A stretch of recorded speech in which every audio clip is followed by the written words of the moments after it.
तो सबसे पहले बात करते हैं कि इलेक्ट्रिक फील्ड का जो इफेक्ट है वो क्या होने वाला है। तो अब इलेक्ट्रिक फील्ड को हम दो कैटेगरी में डिवाइड कर सकते हैं। पहला, अगर हमारे पास इलेक्ट्रिक फील्ड या तो यूनिफॉर्म होगा या नॉन यूनिफॉर्म होगा। ठीक है, अगर मैं बात करता हूँ कि यूनिफॉर्म फील्ड है, अगर हम उसकी बात कर रहे हैं या फिर नॉन यूनिफॉर्म की। ठीक है, तो दो चीज़ें हैं।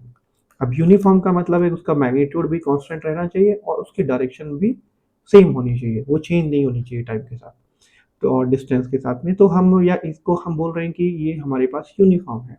सेम यहाँ पे नॉन यूनिफॉर्म की बात कर रहे हैं कि वो चेंज हो सकती है, डायरेक्शन चेंज हो सकती है या उसका मैग्नीट्यूड चेंज हो सकता है, उसको नॉन यूनिफॉर्म बोलते हैं।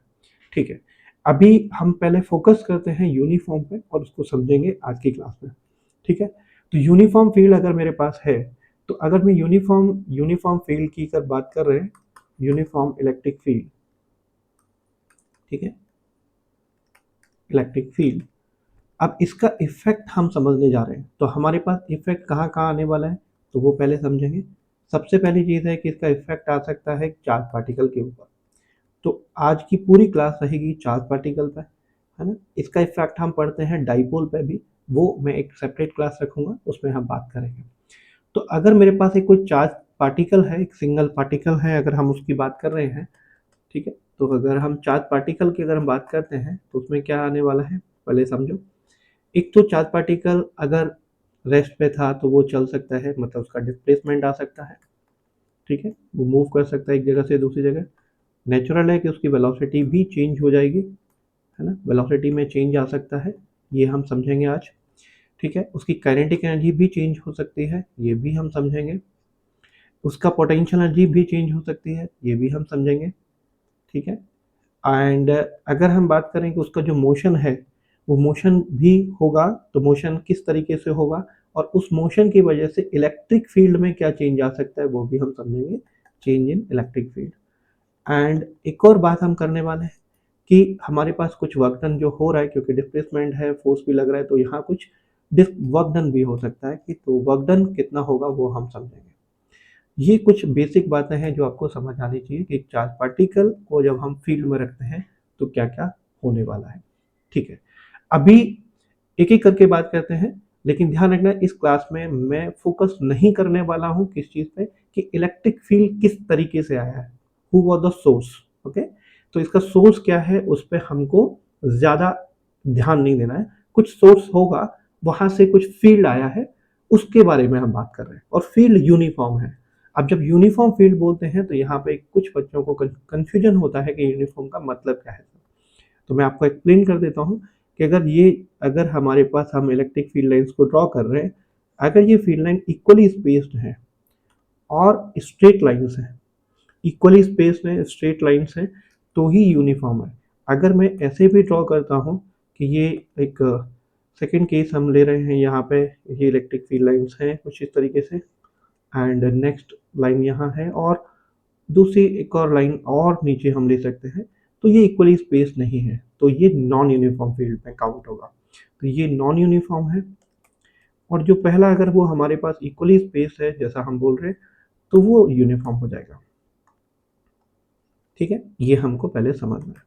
ठीक है, ये बात हमको समझ आ गई कि यूनिफॉर्म फील्ड क्या है, नॉन यूनिफॉर्म फील्ड क्या है। ठीक है, अब इसको एक एक करके स्टार्ट करते हैं, समझते हैं पहले। तो सबसे पहले बात है कि अगर कोई चार्ज पार्टिकल है, उसको हमने एक यूनिफॉर्म फील्ड में रखा, और उस यूनिफॉर्म फील्ड में जब हम रखते हैं तो उसके साथ क्या होने वाला है। तो एक चार्ज पार्टिकल मैंने लिया और उसको एक चार्ज पार्टिकल को क्यू को हमने इस फील्ड के अंदर रख दिया, फील्ड को हमने मान लिया कुछ ई है। तो चार्ज पार्टिकल या तो पॉजिटिव होगा या नेगेटिव होगा। अगर ये चार्ज पार्टिकल पॉजिटिव होता है तो इस पॉजिटिव चार्ज पे जो फोर्स लगने वाले हैं वो सेम डायरेक्शन में लगेंगे जो फील्ड की डायरेक्शन है, क्योंकि फोर्स का जो रिलेशन है फील्ड के साथ वो कुछ इस तरीके का है। ये हमारे पास बेसिक फॉर्मूला है जो हमें याद रखना है। तो F is equal to Q not into E. तो यहाँ पे जो क्यू नॉट है इसको हम टेस्ट चार्ज बोलते हैं जो इस फील्ड में रखा गया है। तो जो टेस्ट चार्ज है उसको जब हम फील्ड में रखते हैं तो उसके ऊपर जो फोर्स लगता है वो क्यू नॉट ई लगने वाला है। ठीक है, अब ध्यान देना है कि यहाँ आप चार्ज को विद साइन रखना है, विद साइन रखना है। अब क्योंकि विद साइन रखेंगे यही आपको बताएगा कि फोर्स की डायरेक्शन क्या होगी, ठीक है। अब जैसे अगर मान लेते हैं कि अगर मैं बोलता हूं कि चार्ज को मैंने पॉजिटिव चार्ज लिया, तो पॉजिटिव चार्ज अगर लेंगे तो क्या होगा कि इसके ऊपर जो फोर्स होगा वो F is equal to Q not, क्योंकि पॉजिटिव है, इंटू ई लिख देंगे। तो अब क्योंकि E और F वेक्टर जो है वो दोनों सेम डायरेक्शन में आने वाले हैं, क्योंकि ये पॉजिटिव कांस्टेंट है तो इससे डायरेक्शन चेंज नहीं होगी, तो इसका मतलब है कि E and F same direction में होते हैं, in same direction, in same direction, okay. And इसी प्रकार अगर हम बात करते हैं यहाँ पे, ये जो हमारे पास कंफ्यूज नहीं होना है, ये फोर्स है, ठीक है। एंड ये फोर्स अगर हमारे पास, अगर जो फील्ड है, सॉरी, अगर मैं इस की बात करूं कि अगर ये मेरे पास नेगेटिव चार्ज रहता, तो नेगेटिव चार्ज के लिए जो फोर्स आएगा इसको हम लिख सकते हैं माइनस क्यू नॉट इंटू ई लिखेंगे। और इसकी बात करेंगे तो यहाँ पे फील्ड और फोर्स दोनों अपोजिट डायरेक्शन में होंगे। क्यों? क्योंकि यहाँ चार्ज नेगेटिव है, तो नेगेटिव चार्ज है मतलब फील्ड और फोर्स की जो डायरेक्शन है वो एक दूसरे के अपोजिट आने वाली है। तो in opposite direction, in opposite direction, okay. ये बात आपको समझ आनी चाहिए बच्चे, ठीक है। ये तो हमें समझ आ गई कि ठीक है दोनों अपोजिट डायरेक्शन में फोर्स लगने वाले हैं, ठीक है। अब जब फोर्स लगता है किसी चार्ज पार्टिकल पे तो क्या क्या हो सकता है वो समझते हैं। तो सबसे पहली बात है कि उसके मोशन में कुछ इफेक्ट आ सकता है, वो मूव कर सकता है, मूव करेगा तो डिस्प्लेसमेंट भी आएगा, वेलोसिटी भी आएगी, चेंज हो सकती है, एक्सेलरेशन आ सकता है, काइनेटिक एनर्जी चेंज हो सकती है, वो सब समझेंगे, ठीक है। चलो समझते हैं। तो इसमें क्या है, सबसे पहली बात कि मोशन ऑफ चार्ज पार्टिकल को समझते हैं, of charge particle, motion of charge particle, motion of charge particle. अब मोशन ऑफ चार्ज पार्टिकल में क्या है पहले समझो।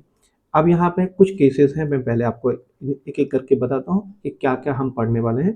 पहला है कि चार्ज इनिशियली, अगर हम बात करें कि जो इनिशियली है,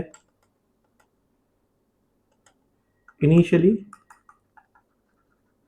जो चार्ज पार्टिकल है, चार्ज पार्टिकल या तो कंडीशन है कि ये रेस्ट पे हो सकता है, एट रेस्ट, या मूव कर सकता है in motion parallel to the field, parallel to field, मतलब फील्ड के साथ ही जिस डायरेक्शन में फील्ड है उसी दिशा में चल रहा है, उसी डायरेक्शन में चल रहा है चार्ज पार्टिकल पहले से। या तीसरा केस हो सकता है इन परपेंडिकुलर डायरेक्शन, इन परपेंडिकुलर डायरेक्शन, या फिर हम, कोई जरूरी नहीं है कि परपेंडिकुलर डायरेक्शन, कोई भी रैंडम डायरेक्शन हम ले सकते हैं, ये भी हमारे पास है, ओके। एक general direction, in general direction, ये समझ आ रहा है, कोई भी जनरल डायरेक्शन, मतलब ये थीटा जो है वो क्या नहीं है, जीरो नहीं है और 180 नहीं है। ये हमारे पास तीन केसेस हम एक एक करके पढ़ते हैं।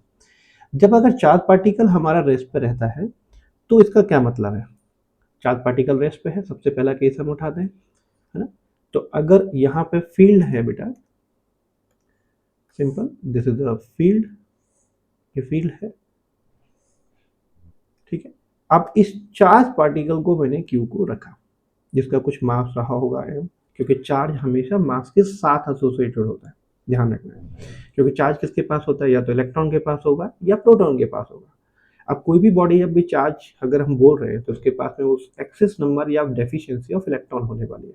पॉजिटिव चार्ज होगा तो डेफिशिएंसी ऑफ इलेक्ट्रॉन होती है, और अगर नेगेटिव चार्ज है तो उसके पास एक्सेस ऑफ इलेक्ट्रॉन होता है। ध्यान रखना, प्रोटॉन नहीं चेंज होते हैं, प्रोटॉन न्यूक्लियस के अंदर है, वो चेंज नहीं होने वाला है।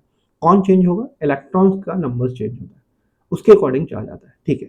तो लेकिन ये इलेक्ट्रॉन प्रोटॉन जो भी होगा, इनके पास हमेशा एक मास रहता है, मास रहेगा तो डेफिनेटली ये बात है कि चार्ज एक हमेशा मास के साथ एसोसिएट होगा। तो ये चार्ज पार्टिकल है, इसका कुछ मास भी है m, ठीक है।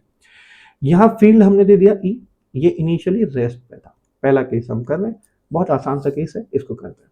तो हम फोर्स निकालेंगे तो फोर्स कितना है, Q इंटू ई, मैग्नीट्यूड की बात कर रहे हैं तो हमारे पास Q इंटू ई फोर्स आने वाला है। अब क्योंकि ये फोर्स जो है इसको एक एक्सलरेशन दे सकता है, क्योंकि इसके पास मास है तो ये एक्सलरेट करेगा, तो जो कि हम सेकेंड इक्वेशन लगा सकते हैं लॉ ऑफ मोशन से, F equal to M A second law. तो इस दोनों इक्वेशंस को जब हम इक्वेट कर देते हैं तो हमें कुछ मिलेगा। यहाँ से क्या मिलता है, देखो बेटा, F is equal to Q E is equal to M into A. तो ए कितना आ गया, ये आ गया क्यू ई बाई एम बेटा। ये बहुत सिंपल रिजल्ट है लेकिन बहुत अच्छा रिजल्ट है, इसको हम समझेंगे अच्छे से कि इसका मतलब क्या है। ये है हमारे पास फील्ड से निकला हुआ एक एक्सेलरेशन जो चार्ज पार्टिकल के पास आने वाला है। ओके, तो ये एक्सेलरेशन है Q E by M. Q charge है, ई हमारे पास इलेक्ट्रिक फील्ड है और एम मास है। कई बार ये क्यू बाई ई जो एम रेशियो है इसको हम स्पेसिफिक चार्ज भी बोल देते हैं। तो इसको अगर हम ऐसे लिखना चाहें तो एस इंटू ई भी लिख सकते हैं। स्पेसिफिक चार्ज हम यहाँ मैं डिफाइन कर देता हूँ। स्पेसिफिक चार्ज ये जो होता है बेटा, इसको एस से डिनोट कर देते हैं, ये हो जाता है Q by M ratio. Okay बच्चा, तो ये हमें एक और बात समझ में आनी चाहिए। ठीक है, ये आपको समझ आ रही होगी बेसिक। चलिए, अभी ये हमने चार्ज पार्टिकल को पढ़ा, ये चल रहा है, अब ये चार्ज पार्टिकल चलेगा तो इसके साथ क्या हो सकता है। अब इस चार्ज पार्टिकल को आप यहाँ से इसका मोशन करा सकते हो, इसकी डिस्प्लेसमेंट निकाल सकते हो, इसकी वेलोसिटी निकाल सकते हो, टाइम के साथ में निकालते हैं, देखते हैं क्या निकलेगी। जैसे अगर हमने अभी देखा कि यहाँ पर चार्ज पार्टिकल था और चार्ज पार्टिकल का जो फोर्स आया वो Q इंटू ई आ गया, जिसको हमने एम ए की इक्वेट किया, तो एक्सेलरेशन हमने डायरेक्टली लिख दिया कि क्यू ई बाई एम। ठीक है, अब हमको क्योंकि इनिशियल वेलोसिटी 0 पता है तो चार्ज पार्टिकल इनिशियली तो चल नहीं रहा था, रेस्ट पे था, तो अब हमें इसकी वेलोसिटी निकालनी हो किसी टाइम पे तो भी निकाल सकते हैं। आप लिख सकते हो v equal to sir u plus A T होती है, तो u 0 है, इसको हटा दीजिए, तो v इक्वल टू ये Q E by M into T हो जाएगा। ये हमारे पास एक वेलोसिटी निकल गई। अगर वेलोसिटी आप निकाल पा रहे हैं तो इसका डिस्प्लेसमेंट भी लिख सकते हैं, x equal to U T plus half A T square है, ये भी आप लिख सकते हैं क्योंकि u फिर से 0 है, इसको हटा दीजिए, तो x equal to 1/2 Q E by M बेटा इंटू टी स्क्वायर कर दोगे, ये भी हमारे पास इक्वेशन बन जाएगा। ठीक है, एकदम सिंपल, ये हम निकाल सकते हैं, वेलोसिटी निकाल सकते हैं, इसका डिस्प्लेसमेंट निकाल सकते हैं। अभी अगर हम चाहते हैं कि इसकी काइनेटिक एनर्जी में क्या डिफरेंस आया वो भी लिख सकते हैं। तो काइनेटिक एनर्जी का जो हमारे पास है वो कितना है, तो आप बोलोगे कि फाइनल काइनेटिक एनर्जी लिखनी है हमको, तो half into M into V final square, तो 1/2 एम वी फाइनल हमने लिखा है वो कितना है Q E by M into T whole square. तो हमें यहाँ से मिल गया kinetic energy final that is equal to Q square E square, okay, divide by 2 into M into T square. ये हमारे पास एक काइनेटिक एनर्जी आ जाती है। ठीक है, ये भी हम निकाल सकते हैं, कोई दिक्कत नहीं है। अगर हमको ये निकालना हो कि इसमें वर्कडन कितना हुआ है चार्ज पार्टिकल के ऊपर, तो वो भी हम निकाल सकते हैं, वर्कडन कितना है। तो वर्कडन जब आप निकालने की कोशिश करोगे तो वर्कडन बहुत ही आसान है, क्योंकि हमको पता है कि वर्क एनर्जी थ्योरम से जो टोटल वर्कडन होता है वो चेंज इन काइनेटिक एनर्जी होता है बेटा। Change in kinetic energy means work done total is equal to kinetic energy final minus initial kinetic energy. अब क्योंकि इनिशियल जीरो है, इनिशियल जीरो है क्योंकि इनिशियली वो रेस्ट से स्टार्ट हुआ पार्टिकल, तो आप क्या बोलोगे, फाइनल काइनेटिक एनर्जी कितनी हो जाएगी बेटा, Q square E square divide by 2m into T square. ये टोटल वर्क डन है, कितना है, टोटल वर्क डन है, ये आपको समझ आना चाहिए। ठीक है, तो ये टोटल वर्क डन है, ये भी हम निकाल सकते हैं। तो हमको समझ आएगा कि चार्ज पार्टिकल इनिशियली अगर रेस्ट में है तो वो निकल जाएगा, कुछ भी निकाल सकते हैं हम। लेकिन ये याद रखना है कि ये चार्ज पार्टिकल स्ट्रेट लाइन में ही चलने वाला है। किसमें चलने वाला है, स्ट्रेट लाइन में। क्यों चलने वाला है स्ट्रेट लाइन में, ध्यान दीजिए, ये सबसे पहले हमने बात की है ना, मोशन जो होगा वो स्ट्रेट लाइन में होगा, क्योंकि सबसे पहले मैंने आपको क्या बताया कि जो भी चार्ज पार्टिकल है उसके ऊपर जो फोर्स लगने वाला है या तो फील्ड की डायरेक्शन में होगा या अपोजिट होगा, वो कैसा भी चार्ज हो, चाहे पॉजिटिव हो या नेगेटिव। अब फोर्स क्योंकि एक ही डायरेक्शन में लगने वाला है, चाहे वो फॉरवर्ड डायरेक्शन में हो मतलब फील्ड की डायरेक्शन में हो या अपोजिट हो, तो है तो स्ट्रेट लाइन ही ना। अगर स्ट्रेट लाइन है तो इसका मतलब है कि मोशन भी उसी के अलॉन्ग होगा। क्यों होगा, क्योंकि फोर्स और एक्सेलरेशन हमेशा सेम डायरेक्शन में होते हैं। अभी क्योंकि इनिशियल वेलोसिटी 0 है तो वेलोसिटी भी सेम डायरेक्शन में होगी, तो डिस्प्लेसमेंट भी सेम डायरेक्शन में होगा, तो पार्टिकल को एक ही डायरेक्शन में चलना पड़ेगा, ओनली एक ही डायरेक्शन में चलना पड़ेगा, इसमें कोई भी डाउट नहीं होना चाहिए। ठीक है, ये हमने समझा कि चार्ज पार्टिकल इनिशियली अगर रेस्ट में होता है तो क्या होता है। अब एक और बात समझते हैं कि नहीं नहीं, इनिशियली चार्ज पार्टिकल मूव कर रहा था, अगर ये केस है कि charge particle okay was moving in a straight line